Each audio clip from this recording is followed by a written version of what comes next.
Hey guys, welcome to another episode of Running the Ropes Reviews. My name's Tim and today we're going to be previewing the upcoming WWE Pay-Per-View Payback 2017. So this is a classic WWE Pay-Per-View that does feel like a little bit of a filler between the big shows. There's a lot of potential in the matches and a lot of possibilities going forward that does excite me a little bit. However, oftentimes I'm a little bit disappointed with these pay-per-views. So I'm hoping WWE can pull off a great show and we'll see some awesome stuff. We're going to go straight into the card.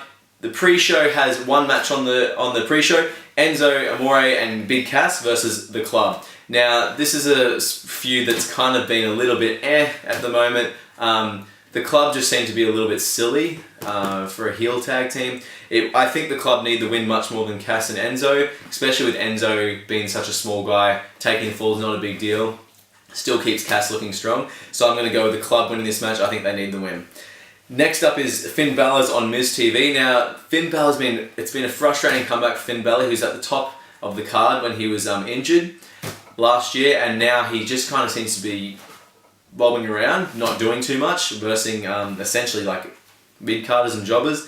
It hasn't been that great, his comeback, so I'm hoping that they're just plodding along, biding their time until there's a bigger storyline, which I'm hoping is going to be against Bray Wyatt, and I think Balor may make an appearance later on in the night, after or during Wyatt's match. Now, if that doesn't happen, I do think we could see Ambrose make an appearance in Miz TV, and there might be an impromptu tag team match like we saw on Raw. So either way, we'll see how that goes. Going on to the main card, we're starting off with the Cruiserweight title match between Neville and Austin Aries. Now these guys had a great feud. It's really made the Cruiserweight division feel like it means something and the belt means something.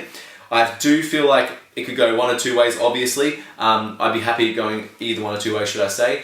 I can see Adrian Neville keeping the title and continuing his King of the Cruiserweights gimmick at the moment, which is great, which I'm fine with. But I also think most probably, and my prediction is that Austin Aries is going to finally win the belt here. I don't feel like there's any other contenders that are as legitimate as Austin Aries to take the belt off Neville. So I do think it's time for Austin Aries to have a run and continue evolving the Cruiserweight division.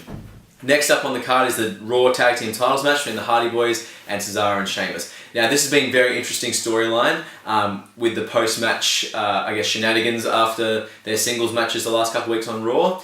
I'm going with the Hardy Boys to win this match, and I think Cesaro and Sheamus might have a heel turn here. They might absolutely obliterate the Hardy Boys after. They'll do the whole, shake the hand tease, and then they're going to absolutely take them out. So I think that'll continue the storyline. I think WWE is going to want to ride out the Hardy Boys' return for a little bit longer, and then start bringing in the Broken Universe, which is going to be very exciting. Next on the card, we've got Rollins versus Samoa Joe. Now this is a match I think has potential to be the match of the night. Both wrestlers are just amazing performers, and two of my favourites. I'm going to go with Samoa Joe winning this match. I think that Rollins had a big win at WrestleMania. He's got his revenge on Triple H, and I think Samoa Joe is going to get his revenge now on Rollins and continue the storyline. So I'm going to go with Samoa Joe to win this match. Next on the card, we have the US title match between Kevin Owens and Chris Jericho. Now this match is probably the easiest one to predict, mainly because we know Jericho's going on tour with Fozzy soon. So I'm going to be predicting that Kevin Owens wins very decisively at the end, in terms of whether it's the match or he's going to decisively take Jericho out after the match. So I'm expecting some powerbombs onto the outside of the ring. Next on the card, we have the Raw Women's title match between Alexa Bliss and Bayley. Now, this is a hard one to predict for me because I can see it also going both ways would make sense.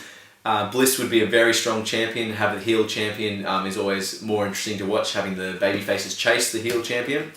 I do think it might be a little bit early for Bliss to win the title on Raw, and I do think they're obviously heading towards a Bayley and Sasha Banks feud. Now that doesn't have to be for the title, and I can see Bayley dropping it and having Sasha Banks in her feud, but what I think is going to happen is Bayley's going to retain the title, and there might be some sort of interference or post-match happenings with Sasha Banks. So looking forward to seeing what happens there.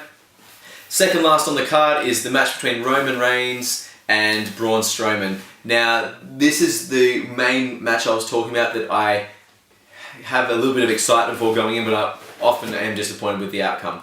Now, what I'm predicting is I'm actually going to be very optimistic here, and I'm going to predict that Braun Strowman is going to go over Roman Reigns here. I think Roman Reigns is going to have a valiant showing.